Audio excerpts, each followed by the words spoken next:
the strike of the gong, the Marina Bay Sands Integrated Resort is now finally open. Now, this $5.7 billion US complex also sprawls over 10 million square feet and of course includes everybody's favorite, the Sky Park. Now, people who don't gamble don't fear because there are more than 250 retail outlets about to open here in this complex. Even on the launch day of the second integrated resort and largest hotel in Singapore, Mr. Sheldon Edelson was not spared questions on the legal tussles that MBS is involved in.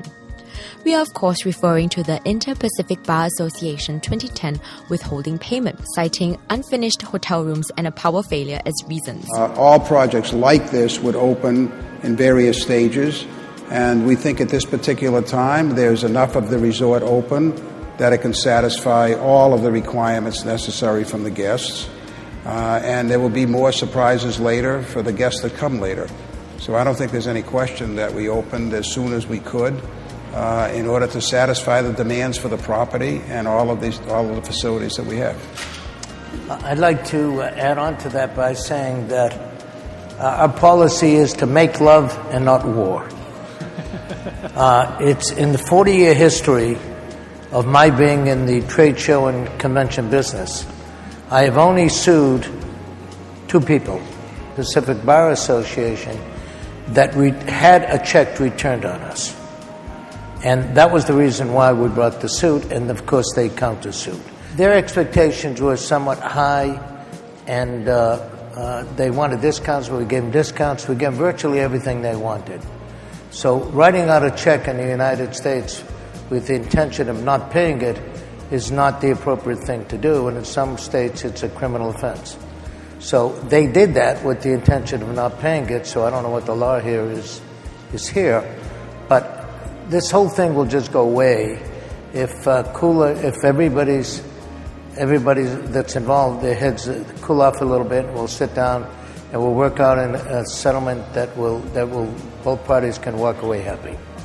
Mr. Edelson was confident that the integrated resort would enhance the nightlife in Singapore, with its Sky Park boasting more food outlets, 2 mega clubs within its premises, as well as theatres and a museum within the compound. In fact, Mr. Edelson also commented that Minister Mentor Lee Kuan Yew, while on his tour of the grounds, mentioned that Singaporeans need not fear not finding something to do during the night anymore.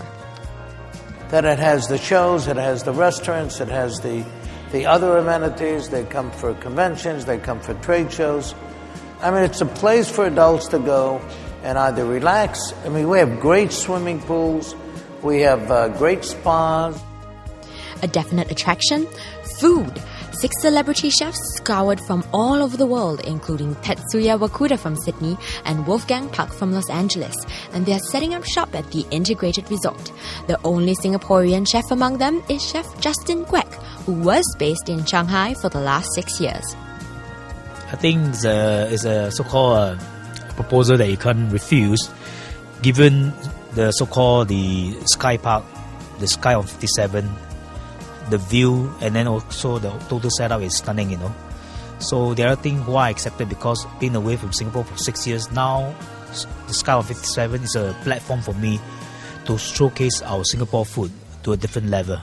Now, not only just Singapore, to the world. Chili crab on a hawker center level, even restaurant, people can't really sell something that's very expensive. But for me, I'm able to use like live lobster to cook it that way, but in small portion, tasting portion. Example, you know, as I say again, like a rendang, I can upgrade to a wagyu beef cheek, but small portion, rich and nice and good flavor.